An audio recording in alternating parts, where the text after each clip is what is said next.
What's up, everybody, and welcome to Tale of the Tape, brought to you by Gym Bag Entertainment, the show about combat sports by guys who love combat sports. And as always, it's your greatest host ever, Craig. I didn't have anything clever to say. I tried to come up with something that didn't work. And my co-host, your rampaging reporter, Michael Johnson. It only gets better. I got lists. You got a list? Yeah. Awesome. All right. So this past week we had UFC ESPN 6, Reyes versus Weidman. It was Friday, October 18th at 9 p.m. in the TD Garden in Boston, and they didn't let us down. No. And we're going to jump right into the action. In the heavyweight division, we had Daniel Spitz, 6-2, going up against the 16-5-1 Tanner Boser. How'd that fight go? UFC debut for Tanner Boser. He looked pretty good. Good left hook. Inside leg kick. His movement, moving around. He was tentative like I thought he would be. But that inside leg kick, massive swelling above the knee of Daniel Spitz. Yeah. He was super flat-footed. And Boser just, picked at him here and there, punches. He looked pretty good, though. So he'll be, he's a smaller heavyweight. Yeah. But he could make some noise. All right. So cool. Good decision win for him, yeah. All right, in the middleweight division, we had Brandon Allen, 12-3, going up against 15-4, Kevin Holland. And I heard you were right about this one. I didn't watch this fight. I thought you were going to be right about it right off the bat because Kevin Holland came out good, gets a good takedown on Brendan Allen, and lands a good elbow, cuts him open good above the eye. Almost gets a rear naked choke, but he's got it across his chin, Yep. He survives, round ends. Maybe he gassed out a little bit because second round was definitely different. Brendan Allen came out trying to wrestle, and his transitions on the ground were good. Once he got top control, that was it. He started landing shots, and Holland gives up his back, gets choked himself. Second round, 3 minutes 38 seconds in. Wow, so it was actually a better fight than you thought. It was a nice back and forth, yeah. That's awesome. I always love those fights. I love when one fighter is dominating and then and when it turns around. I'm mad that I missed that fight. He figured it out, Like it was more of a big, quick takedown from Holland early, but then Allen asserted himself. Good win. All right. In the welterweight division, we have Court McGee, 19-8, going up against the undefeated 10-0 Sean Brady. How'd this one go? It's a fantastic fight. Yeah, Again, the first fight that I saw. Great prelims overall, I think. Yep. Sean Brady, the striking definitely goes to him. His range was great, moving around. His boxing was good. Court McGee just grinding in the clinch like he always does. He gets his hands on you and he just knees your legs and, hits you with body punches, knees to the body. Nothing special about him. His boxing was a little better. Good jab, but Sean Brady with a unanimous decision for sure. 30-27. Good performance from Sean Brady. I look forward to seeing what he has for us in the future. And Court McGee, long-time UFC vet, but he looked better than he had previously, but I don't know. I don't know where he goes. Bellator? Probably stays right there. All right, and then in the men's bantamweight division, the Boston boy, Randy Costa, 4-1, going up against 6-2, Boston Salmon. And had I known that Randy Costa was a Boston boy, I would have chosen. I didn't know much about Randy Costa in general. I didn't know his skill set. Boston Salmon, we know, got good boxing, but his head was straight up in the air. Yep. And Randy Costa with the long lead straight right hand, you know what I mean? The jab was crisp. It just and then once he started landing, he starts throwing the right with no jab leading, and just beating his face in for half a round. Yeah. 2 minutes 15 seconds in the first round, and it just takes him out, right hand after right hand. It blew my mind, right? Because Boston definitely got rocked completely. He was out of it early and often. To the point where at one point, he got turned into the fence and then just took a couple more shots. The ref stops it. He's like, "What are you talking about?" And then almost falls over because he has not even regained his balance or his mind. You know what I'm saying? Oh yeah, he was gone. He was completely gone. Good stoppage by the ref for sure. Yeah, exactly. 100% great stoppage by the ref. When he watches the replay, he's gonna be like, he'll agree. Oh, yeah. Oh yeah. Guess I was done for. Because if we let it go any longer, it would have just been ugly. Absolutely. But the one thing I will say this. Randy Costa, Taunton, Massachusetts. Man. Yeah, he's a handsome man. He is a handsome young man. You are too handsome to be a fighter, bro. You should be on TV or be a model. Well, he's undefeated and young, so I mean, we'll see. Yeah, we'll see what happens. It might change. They even the announcers. I remember being like, "Yo, this dude's too handsome to fight." And DC said like, he's all look at so handsome. Absolutely, he said this handsome young man. Yeah, this handsome young man. That's what he said. Yeah. So funny. In the featherweight division, Kyle Bochniak, 8-4, going up against the undefeated 6-0 Sean Woodson. Great fight for Sean Woodson. What's his name again? Who? Sean Woodson. Sean Woodson. Oh, he reminded me so much of the basketball player Tayshaun Prince. Tayshaun Prince. From years ago. It's so funny. We were watching the fight and we're talking about it looks like Tayshaun Prince. I don't know what Tayshaun Prince looks like because I'm not a basketball guy. I look up the picture. Spitting image, and then for sure. Our friend comes in the house and was like, "Hey, why is Tayshaun Prince?" Yeah, it was pretty good. This dude is Tayshaun Prince, man. Yeah, but a lot more aggressive than Tayshaun Prince. A lot more aggressive. Long range. They call him the sniper for a reason. Yeah, man. Just picked him apart. Good movement. Super tall and long for featherweight. Showed good gas tank going to full decision too, so I don't know how much weight he cuts. He had good defense too, like the dude couldn't take him down. Bochniak couldn't close his distance, he couldn't grapple with him whatsoever. And I want to let y'all know, Kyle Bochniak was no slouch in this fight. Not at all. He was coming forward, he was trying, but you could see in Sean Woodson's face, there was no fear, utter calm, complete confidence. Absolutely determined in his UFC debut here, and I think the sky's the limit for this kid. I'd like to see him put on a little more muscle, a little more strength. He was tagging Bochniak, and if he could have, had some more pop on them punches, then he could have finished him for sure. And with his size and by his height and his reach, hypothetically speaking, if he made his way for a title run and won it, I find that hard to believe against Max Holloway. But if he were to win it, I think he'd be a good candidate for 2 titles. Yeah. If he's good enough that he can get there, he could go up, and with his length. I mean, that would be way in his future. But yeah absolutely. I mean, 7-0 now. Sky's the limit for him, like we said. Maybe a little more muscle. Yeah. So we'll see what happens with that. But watch out for Sean Woodson. For sure. Sniper is awesome. And Bochniak, I think, is the only Massachusetts fighter that didn't get it done on the card. This is true. We ain't mad at you, Bochniak. No, not Keep one it up. little bit. In the women's flyweight division, Molly McCann, 9-2, going up against the 11-4 Diana Belbita. And this fight was really cool. Oh, yeah, absolutely. The prelims, crazy. Just so good. Like, Molly McCann being down on the prelims, I think, she might have deserved the main card in this event. The UFC on ESPN is a little lower. Yeah. The lowest rank of show. Mm-hmm. And she's definitely a top-ranked flyweight in, the women's division. And she put on a performance, man. She definitely should have been up higher. Diana Belbita, with her debut here, she looked composed. Her striking was fantastic, I thought. Just Molly beat her to the punch a little better, a little faster.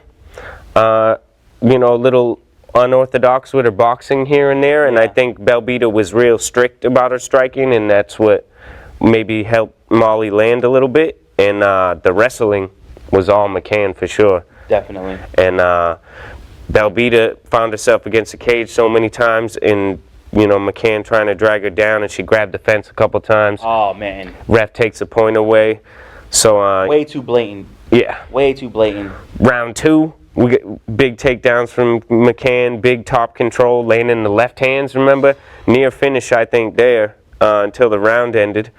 And then, third round, good boxing again, good wrestling.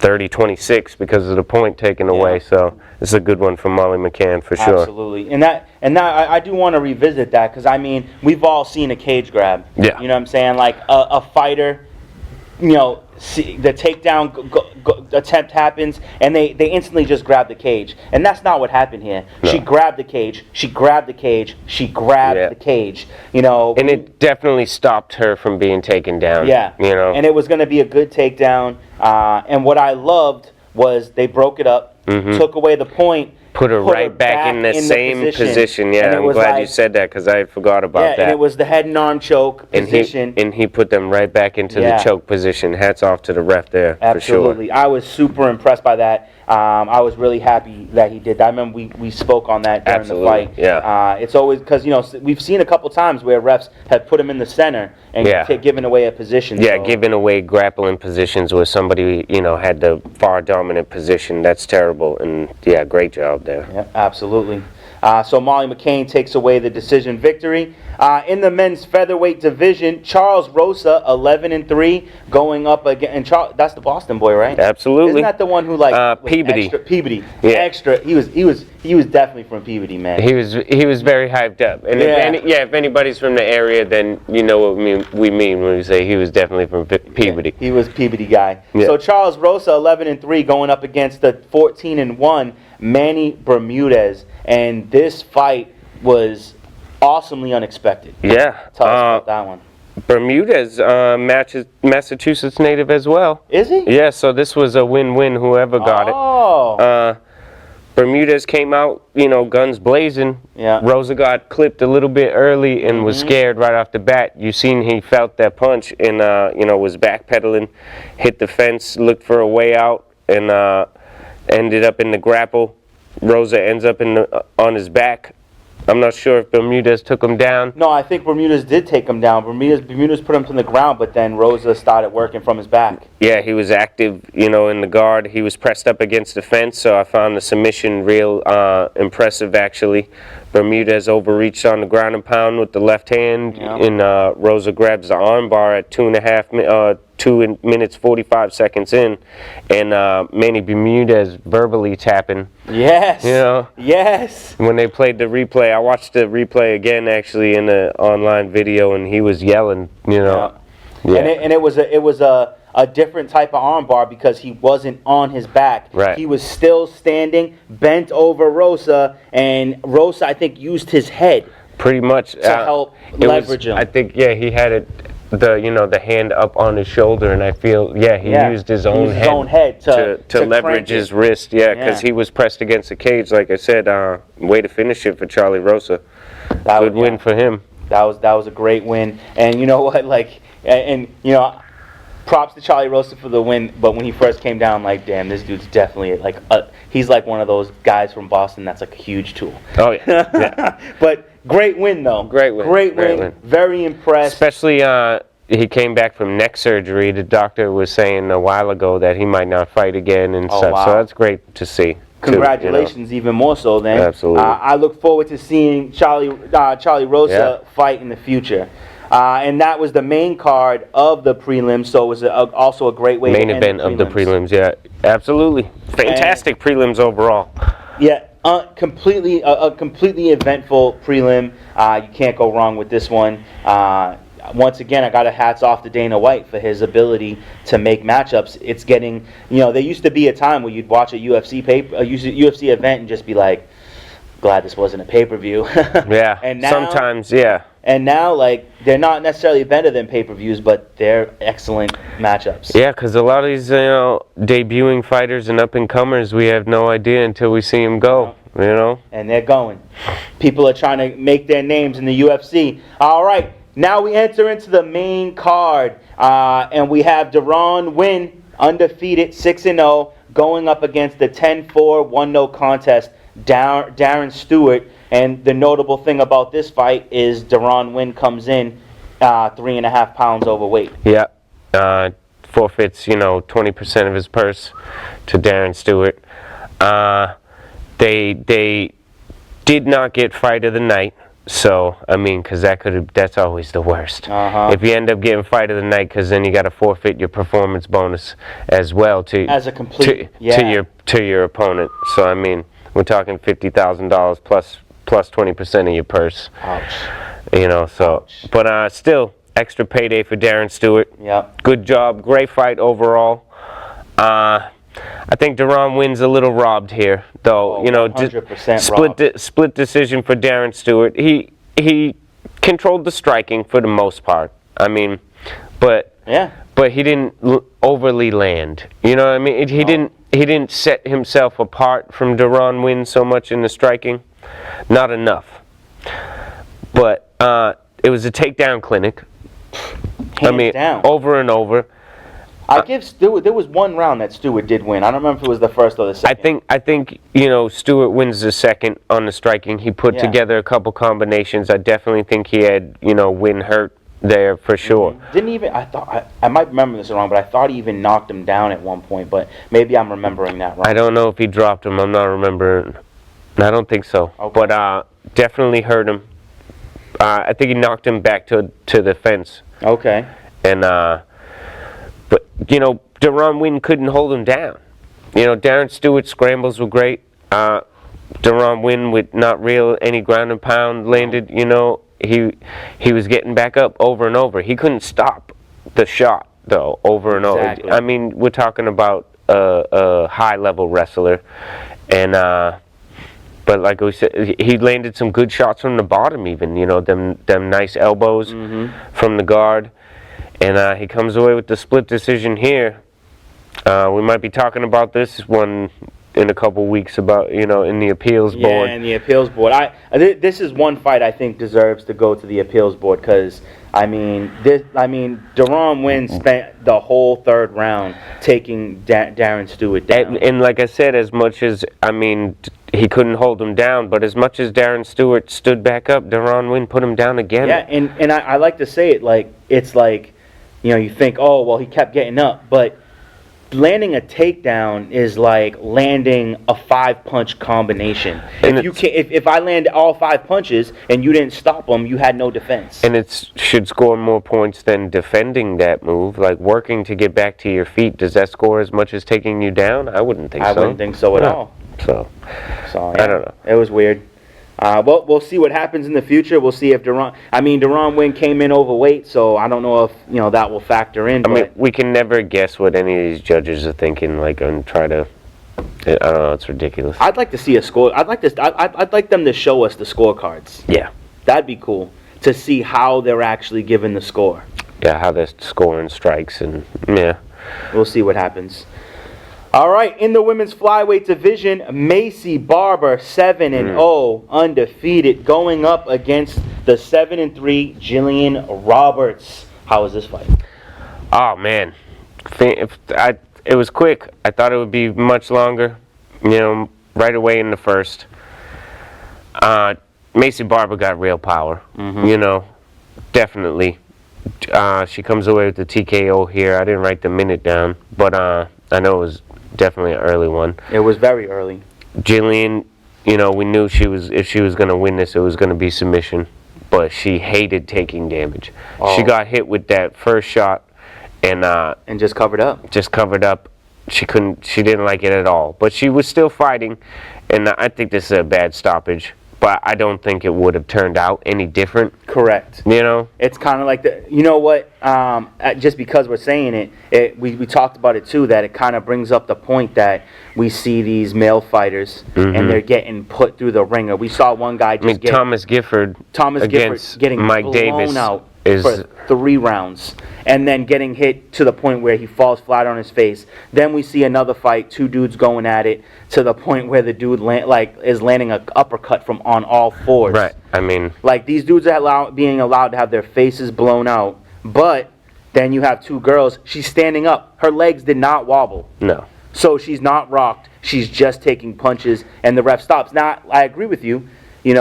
If the ref didn't stop it, eventually her legs were going to wobble and she was going to go down, or she was just going to drop on her own in order to cover up even better. But I think that this was a weak stoppage. Yeah, he could have let this go a bit more because at the time that, he did stop it, it comes off of 2 missed punches, when you watch the replay. It's just how much she was hurting her before and how much she was covering up. And like I said, she hated the damage that she was taking, but she wasn't done. Yeah. We also, I can say on the flip side though, devil's advocate, we have seen fighters on the ground, not knocked out, hands over, and the players just throwing ground and pound. The ref says, you know what? You're not Right. getting away from this Right, position. male We're gonna or stop it." female. Male We've or seen female. stoppages like that. Now, what I was going to defend the ref with when it came to, the Thomas Gifford or the Jamie Malarkey beatings, those men kept coming forward. They did. And they did not mind taking damage. Whereas, when Jillian Robertson got her face touched, she hated it. Oh yeah. She realized I do not like to get hit. Thomas Gifford's like, yeah, Keep hitting me. Yeah. To be honest with you, when I rewatched that fight, because the way you talked it up, I had to watch it to see, and like, I will say, like, he was taking some like hard shots, but the dude was walking forward like he didn't. He didn't react to him. No, not one. Like he just pushed through. And it wasn't until the end of the final round that you could see that the punches had taken a toll. And we could tell that Jillian Robertson had not, wobbled like you said. Yeah. Like whereas Gifford didn't wobble till late in the third. Yeah. But she hated every second of it, and he stopped her on that, based on that, I believe, more than anything, because she wasn't going to fight any better in that state. You know what I mean? She was just going to cover up. She was just going to cover up until the punch. Until she got knocked out. So why? And I don't even think that she argued the stoppage either. So you could tell that she was upset with herself. Yeah. She was happy to be saved. So I mean, he could have let it go a little bit more to where she actually caught her a good shot. But she had eaten enough damage. I think it might be a pretty decent stoppage. Silly call out, I think, by Macy Barber calling out Paige Van Zandt. Yeah. I think that's that's kind of. It's a weak call out, man. Like, no disrespect to 12 gauge. It seems like a media thing. Yeah. You're trying to the popularity. A popularity fight. You know what I'm saying? Right. Like, if you're gonna call out somebody, can you call out somebody who's won at least 2 fights in a row? Because as far as I know, 12 gauge hasn't won, has like on a 3-fight losing streak. So. And she's more interested in doing media stuff anyway. Exactly. So I don't know. I feel like that's a silly call out. Call out somebody in the top 10. Yeah. Work your way up. You're TKOing real prospects. So she has real power. So.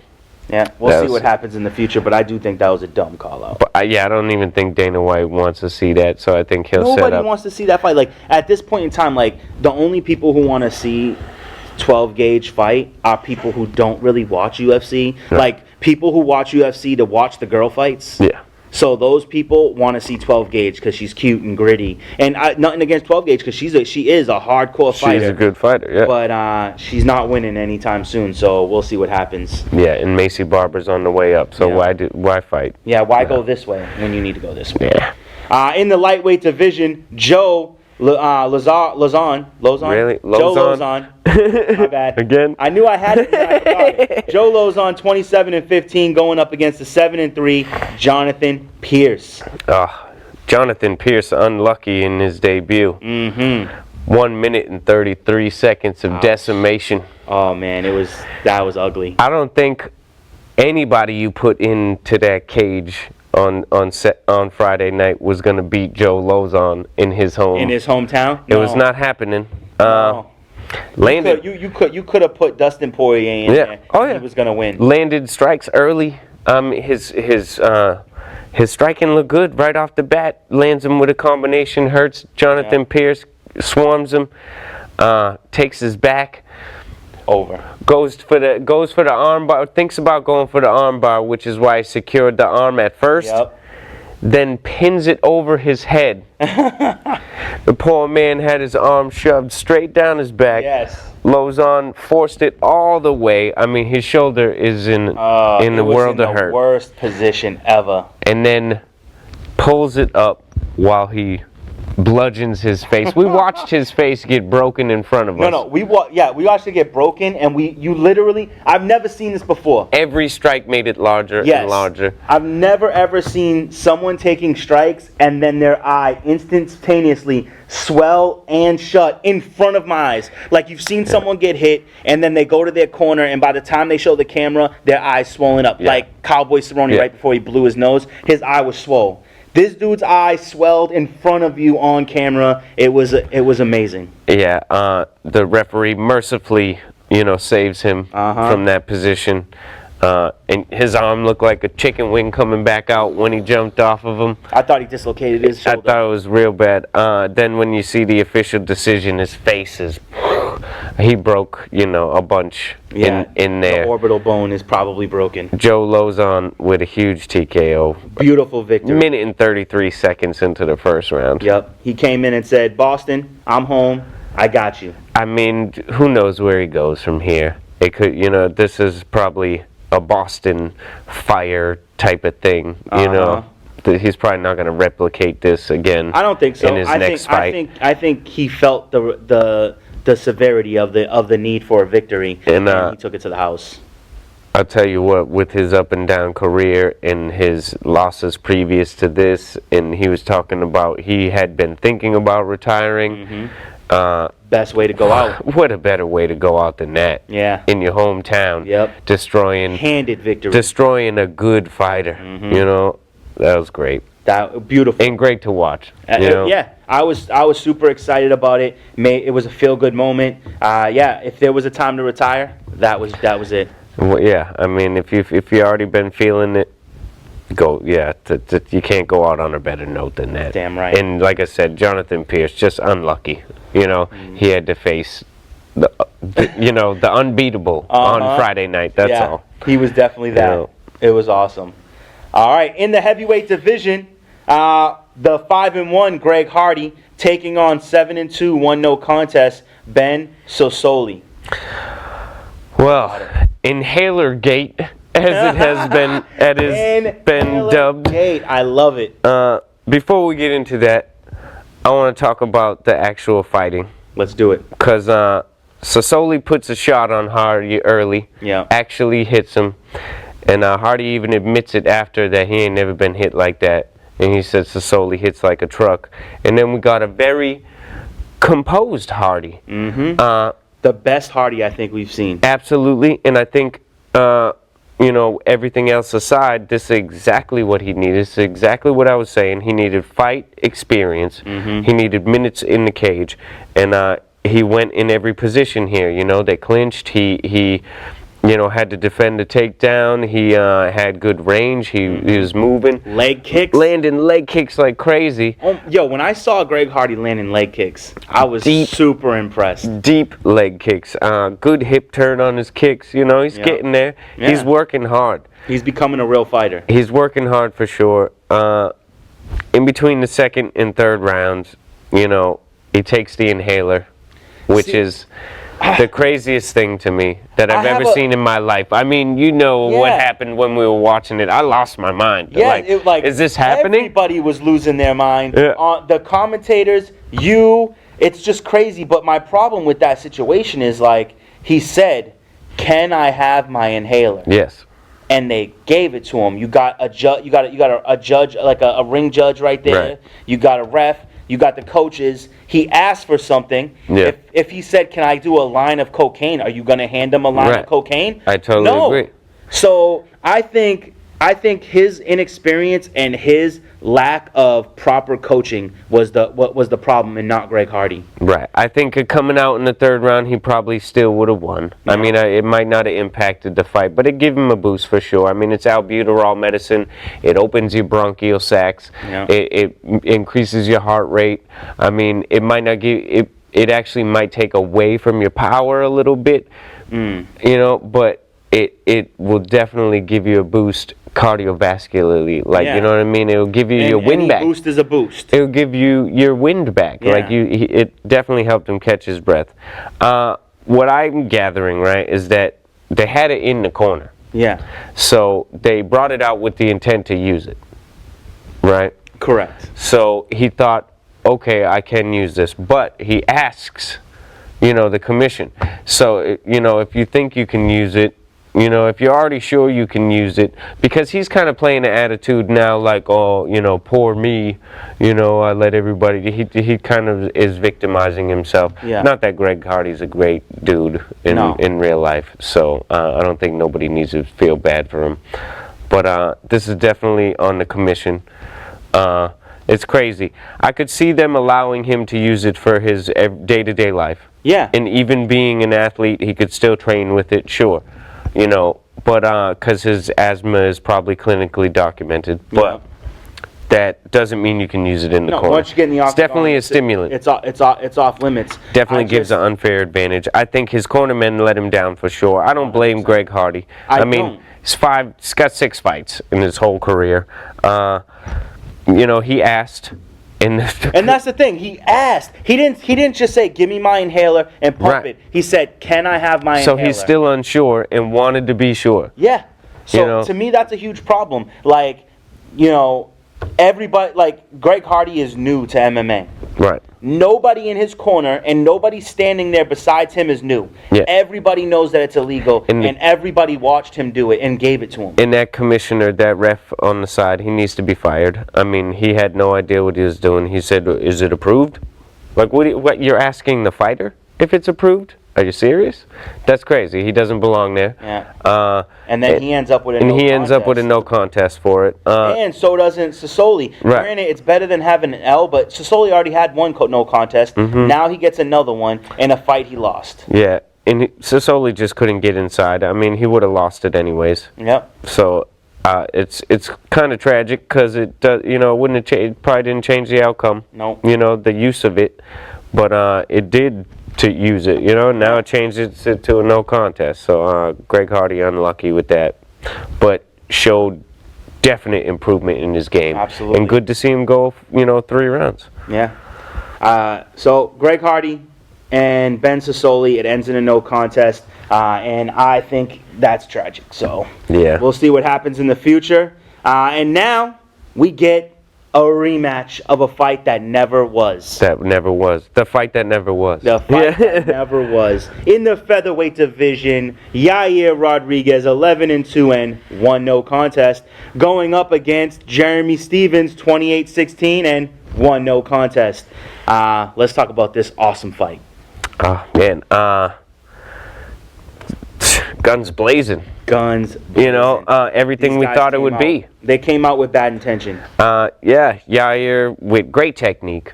You know, I love his style personally. Great kicks, great range. I think that, you know, he couldn't put the ground and pound together in round 2. He was just winging his hands around after he hurt him with the big kick to the body. Oof. Those body shots were piling up over and over. And when you heard it, man, the smack from the shot to the rib cage was brutal. Yeah, switch kick to the liver in the 2nd round and just crumbles him. But great fortitude by Jeremy Stephens because, you know, Rodriguez all over him, but he couldn't put him away. No. But I think, like I said, that's more of Yair's, you know, terrible ground and pound and lack of power. He's just going for hammer fists and hitting his guard, you know. So, but Jeremy comes out in the 3rd round and, you know, gets a big takedown and has got top control like the whole 3rd round. The whole 3rd round. 2nd round, right? Was no, it? 3rd round. Oh, it was 3rd round? Yeah, lands a bunch of good ground and pound, you know, but overall, I gotta say, first 2 rounds, you know, Yair Rodriguez was just putting it on him pretty much. The movement, the kicks were way too much for him. It wasn't a good style for Jeremy. It's too little, too late for him in the 3rd round. And definitely that was the case. His boxing, he couldn't close the distance really. He tried, you know, 1 shot at a time like normal, and that never really plays out well. And we end up with a great decision for Yair Rodriguez, 29-28. Fight of the night. Yeah. Both men with the performance bonus. Absolutely. And they absolutely deserve it. It was, very entertaining co-main event. Yeah, no, I loved it. It was great to get to see this fight so fast. Like, once again, hats off to you, Dana White, for not only recognizing that we lost out on getting to see such a great match, but bringing it right back to us as soon as Jeremy Stephens was healthy, and before these guys lost what they did in training. You know what I'm saying? They trained for many weeks. Yeah, and absolutely. They get to come. They basically just got a few more weeks of training. It's a tad bit disappointing in one regard that, you know, the previous fight was to be a 5-round main event. This is true. And that could have been the whole difference in the fight. You know what? To be honest with you, I hadn't even considered considered that. Yeah, because I haven't mean, we even go to the considered fourth that. round, and it could be momentum sway all to Jeremy Stevens, and Yair could be in a lot of trouble because it seemed like he was running out of gas. Yeah. You know what, to be honest with you, it makes me wonder why they didn't do it as a co-main event and give it the 5 rounds. They were scheduled to fight 5. You Yeah. should have given them their 5 back. Now that you Absolutely. said that, I didn't even think about the fact, what would have happened if it was a 5-round bout? Yeah, totally different. Instant rematch. Absolutely. I think they need an instant rematch. All right. And then to the main event of the evening. In the light heavyweight division, the undefeated 11-0 Dominic Reyes going up against the coming up to the light heavyweight from middleweight 14-4 Chris Weidman. Yeah, former middleweight champ. Yep. Chris Weidman decides to come up to light heavyweight Former middleweight paper champ. and gets knocked out. You know? Yo. I thought Weidman had a solid chance. Yep. A lot of people agreed with me online, it seemed, you know. And he did try to do exactly what you said he was going to do. He did try to press the grapple right off the bat, which he definitely needed to do. But, you know, he overextends on the right hand right away.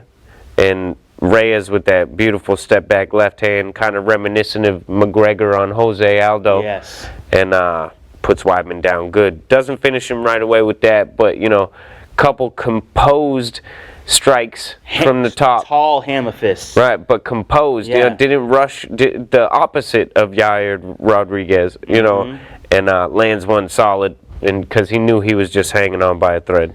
Well, and, my problem puts him with to that sleep. is that it felt like Chris Weidman he looked inexperienced to me.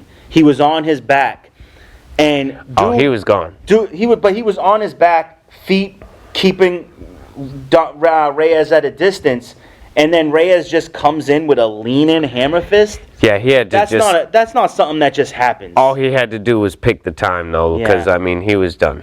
He Yeah. was completely out with the left hand while they were standing, 1 minute and 43 seconds in. Wow, yeah.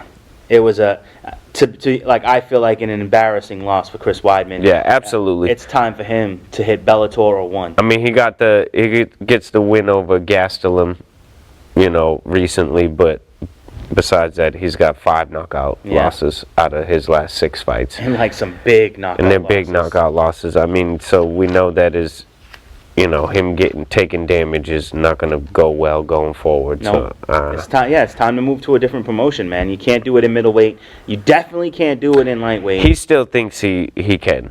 I read the statement after the fight. He thinks he, you know, just needs to adjust to light heavyweight. Thinks he had a bad camp, yada yada yada yada. But That sounds like denial to me. yeah, I'd rather see him retire and not get hurt anymore. Retire? Not even Bellator 1? Nah, I'd rather see him retire. Okay. Get knocked out 5 times. True. And call it a day, man. Well, hey, there you have it. Let's knock on the door of some news. Yeah, absolutely. I thought this story was crazy to me when I first read the headline, but Greg Hardy is definite to face Alexander Volkov to replace Junior Dos Santos Okay. on November 9th on the Fight Night 164. Yeah.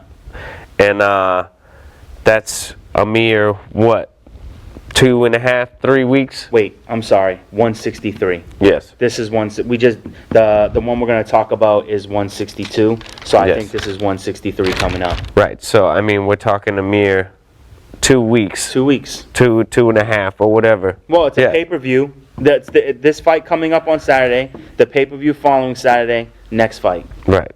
So yeah, that's pretty short. That's a quick turnaround for Greg Hardy after his first decision fight all the way 3 rounds. So, but I think Dana wants to get him some redemption right away. Yeah. Junior Dos Santos with a big infection in his leg. You know, that sounds like a staph infection, which is something amateur fighters get. I mean, where are you training? It seems Are you like not cleaning? Greg Hardy's getting a lot of fights.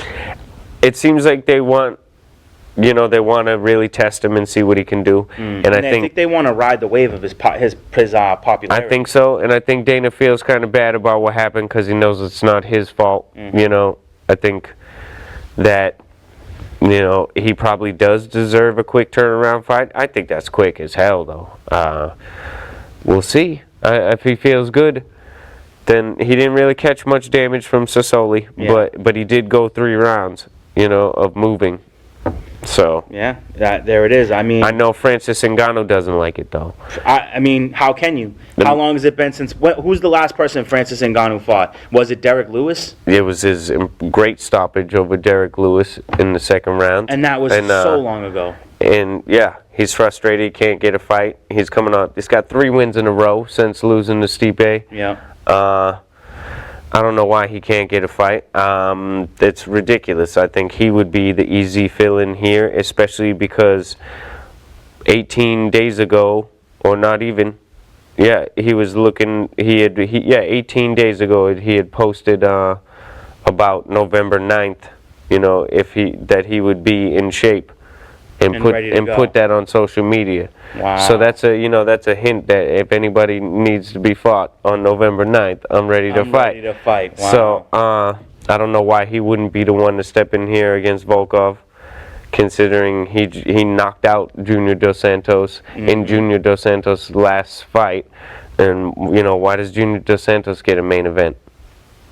Doesn't seem right. I mean, we talk about how good Dana White is at making matchups, but I feel like he lets fighters go by the wayside. We also talk about how when he doesn't get along with people personally, that they don't get rewarded in their fights. And I think because Ngannou's been frustrated with the UFC in general and voiced it, like we've heard from other fighters like Cyborg. Yep. And that doesn't go well.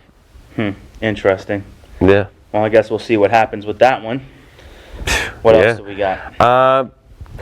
Sucks, this story.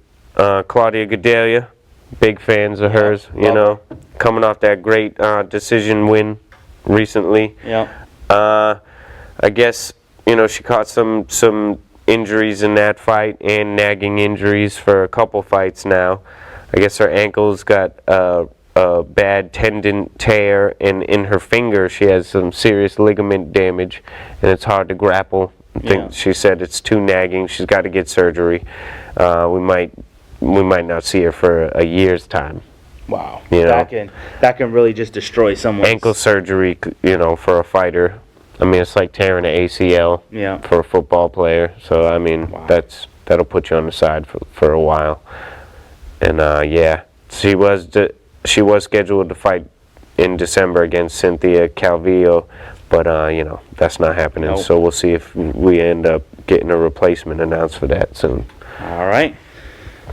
Jose Aldo signs a lengthy contract with the UFC. I don't know. We don't know what that means. I don't know what that means. So lengthy, that means multiple fights. That's as far as we can give you. Probably over 3 or 4. Yep. Drops down to bantamweight. They release pitches. Yeah. He's looking real skinny, so he can obviously make the weight. Mm-hmm. And people. Who does he fight first? I don't know. I was looking at the rankings, and Cody Garbrandt released a statement that he was trying to come back, and he's a little frustrated with the UFC because he wants Dana to make a matchup for him. I'd like to see that. Wait, say who again? Cody No Love Garbrandt. Oh. Dominic Cruz killer. Oh. I like that. Cody Garbrandt, Jose Aldo. That's coming off the losses from Dillashaw, and then I believe he had another fight. Yeah, he just had another knockout. He just got put to sleep. I forgot by who, but I know he got put to sleep quick. I'm pretty sure it was first round knockout. I just can't remember who it was. But yeah, coming off some losses. If he were to beat Jose Aldo, that kind of both of them being ex-champions. Yeah. Both of them still want to do it. Mm-hmm. And maybe if you want him to fight somebody higher and up and comer, if you give Aldo big props and put him in with Pelter Jan. That boy needs to fight. Where is he? Where is he? Seriously. I want to see him. Where is anybody? When's the last time we've seen a bantamweight division fight? Someone's got the belt. Coming, do we? Yeah. And nobody's fighting. Yeah, soon we're going to have to see an interim champ soon enough. All right, what else do we got? Tony Ferguson. Oh, man. I heard about out of nowhere. Tweets about Jon Jones. For some reason or another. You can never guess why Tony Ferguson. I think he said it was because Jones was talking trash, and I think because he was talking trash to Israel Adesanya. He is and has been. Him and Adesanya going back and forth bad. Did you see him with the car? And then the post that said, feeling cute, might go hit a pregnant lady later. Terrible, right? I was like, damn. Oh! Yeah, Adesanya got a brand new car and, put that caption when he showed it. Yeah, I thought that was crazy. That wasn't on the news, but yeah, that was crazy.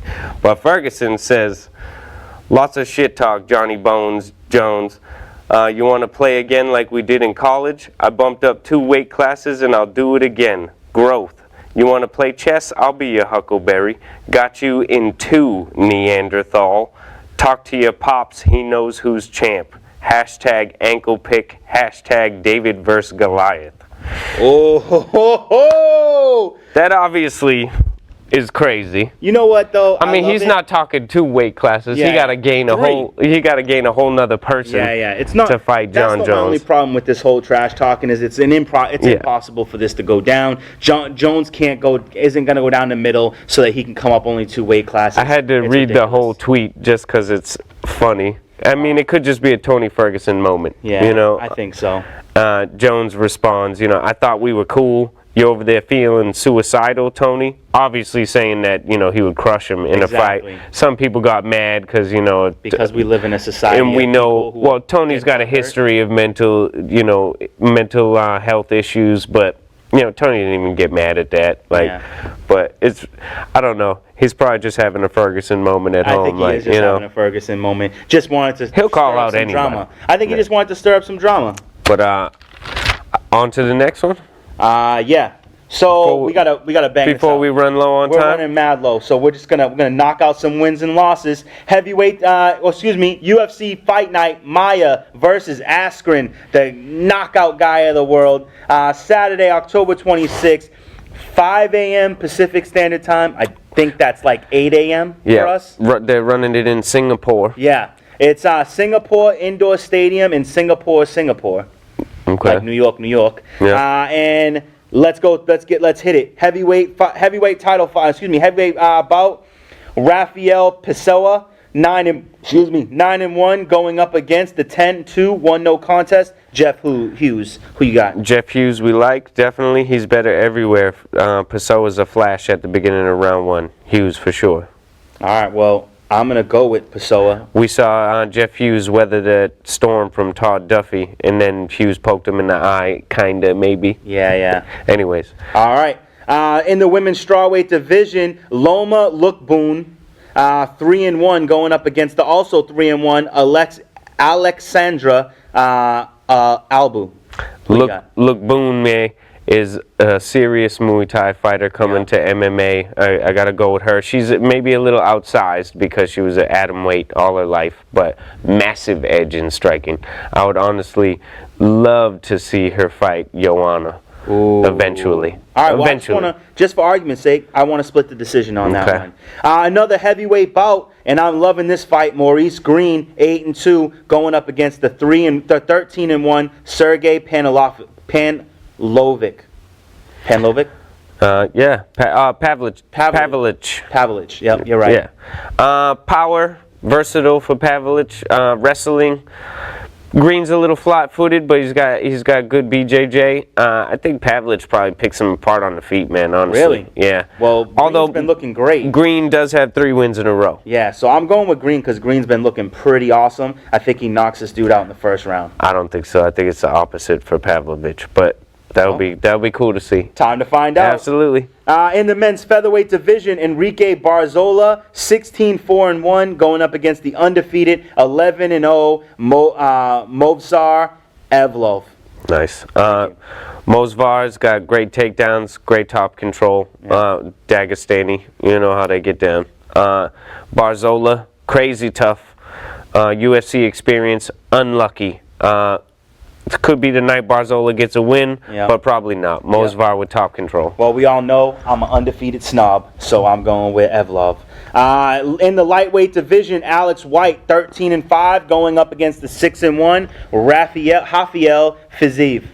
Fiziev could be a prospect. I'd like to keep an eye on this dude. He's got 1 UFC win in April. Great job. Alex White, KO power, good chin, no defense. There it is. Got to see Fiziev. Definitely going to take that. First round, probably. Nice. All right. Women's strawweight division, Ronda Marcos looking real good, going up against the 9-7-1, going up against 7-4, Ashley Yonder. I love Ashley Yoder. But Marcos has been looking Ashley real good. Yoder. What did Ashley got 2 wins in a row. I thought she lost her last. Did she? No, Yoder's got 2 wins in a row. She lost before that though. Randa Marcos lost her last one to Claudia. Gadelia. Yeah, that was a good fight. That's where she hurt. Gadelia hurt herself, she said. But before that, she beats the Angela Hill with the submission. So I think Randa Marcos could definitely wrestle good here. I think Randa might rebound here. All right, I'm going to go with Yonder just because I'm just a fan of hers. She does have pretty good ground game. Hopefully she's built up her strength because I always found that was her problem. She didn't have the strength to finish the submissions. All right, and that's the main event of the prelims. On to the main card in the welterweight division. We have Muslim Salikov, 15-2, going up against the 9-1 Loreno Staropoli. I'm gonna go with Staropoli here. Staropoli, is entertaining to watch. Wild strikes, but fluid. Yeah. A little bit like Yair. Kind of reminds me of that. He's 2-0 in the UFC, hurting dudes for sure. Muslim, UFC KO. He's got 2 KOs in the UFC and 1 submission. He's a power finisher. That's a tough one to call. I think I'm going with Muslim. I liked his last fight a lot. Awesome. Heavyweight division, Cyril Gain returns 4-0, going up against 6-2 Dontel Mays. And I like Cyril Gain because he looked awesome in his last fight. Yeah, this is going to be a fireworks one. It's debut in August, so he's got a good turnaround Submitted a submission because everybody touted him as the huge, power striker, which he is. Mize slower, but they say he might hit harder. Wow. He said they say he might have overall, more power. He was on the Contender Series 3 times. I found that interesting. Finally got a contract. Nice. Yeah. All right. I gotta go with Cyril though. Go with Cyril? Yeah. All right. Men's lightweight division, Frank Camacho, 22-7, going up against the 16-4-1 Benil Dariush. Dariush. The first one you really messed up, Connor. Thank you.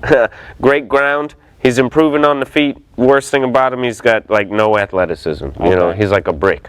But Frank Camacho is just a brawler. He's got more losses than W's in the UFC. I got to go with Dariush.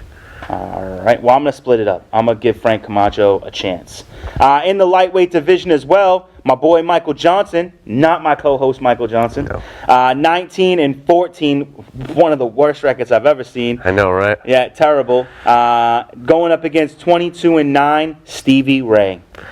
Yeah, we'd be a lot more excited if I was facing Stevie Ray. At least you don't have no anything in the L column, right? I'd be willing to. Right? I'll go at Stevie Ray. My record looks a lot better than his. Anyways, big KO against Leonardo Santos last time for Stevie Ray. Big time loss. So he was kind of on his way up. He's a UFC vet. He's got good BJJ. Michael Johnson, UFC vet. Yeah. Fast hands, hard hitting. Yes, absolutely. I wanted to, some of his notable stuff. Big KO win against Dustin Poirier in 2016. Which got him the title shot. Absolutely. Rocked the hell out of Justin Gaethje in their fight in 2017. Then he, tried featherweight, had real bad luck.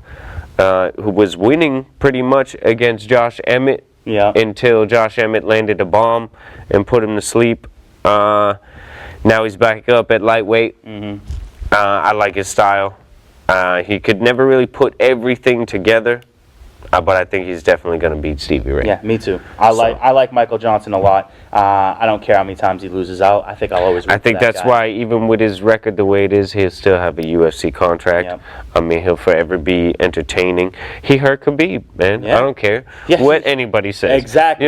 He could have finished him. Yeah, you can't fight Michael Johnson without taking some kind of damage. There it is. Yeah. And then the main event, I'm actually genuinely excited A for this fight. grappler's delight. Grappler's delight. I love it. I've been waiting to say that. In the welterweight division, Damian Maia, 27-9, going up against the 19-1 and 1 no contest, Ben Askren. This fight looks to be the grappling match for the ages. Yeah, Ben Askren undefeated before he fought, Jorge and got his, self-destroyed. knocked off. Yeah, Damian Maia, maybe the best jiu-jitsu guy we've ever had in mixed martial arts. Damian Maia with a decision win over Jorge Masvidal in 2017. Oh. Yes. Wow. Right. I found that interesting. Had to put that there. I did not know that. That could be a difference, maybe. Can I just say that it's impressive that Jorge Masvidal went to a decision against anybody who goes to a decision against Damian Maia, I'm impressed by. Oh, absolutely, because he rode the top control. Yeah. So, that says a lot about Jorge's ground game. So he probably would have survived with Ben Askren anyways. I agree.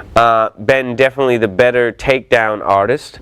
Definitely willing to break free of submissions because he wants it on the ground. He wants to submit Maia.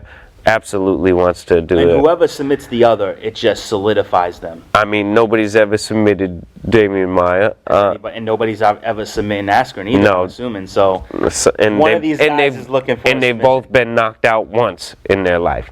Ooh. In their careers. Interesting. Yeah.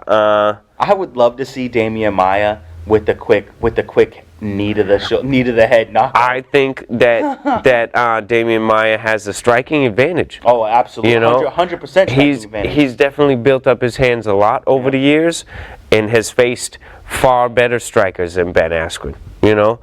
He's got more experience overall.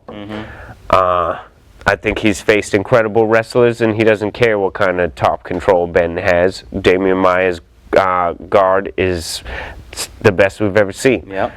And who you got? I think Damian Maia is going to choke him out, man. You know what? I hate Ben Askren.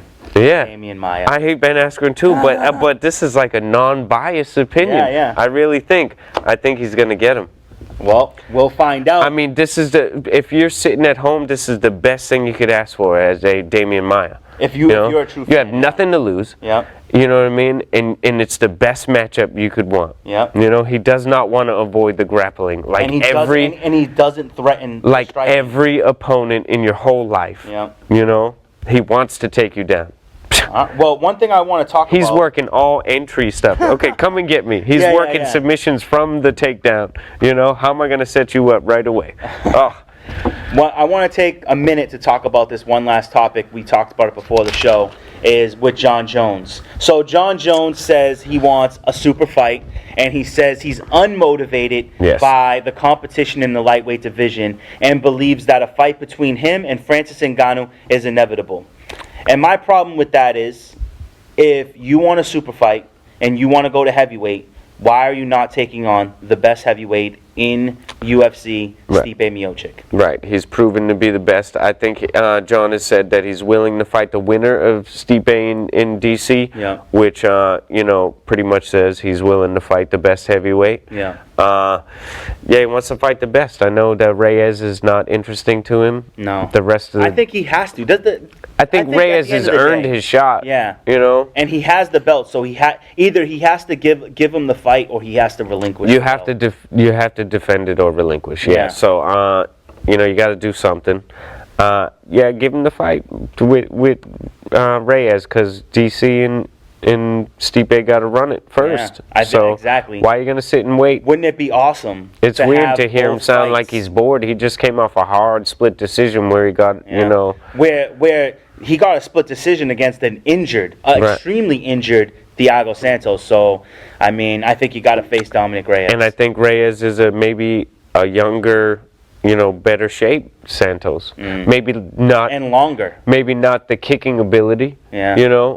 But definitely the punching ability, straighter punching ability even. Yeah. All right. Well, we got to end it here. Tune in next week for more. But check us out on YouTube, Gym Bag Entertainment. And until next week, we'll see you in the Octagon. Have a good night. Peace.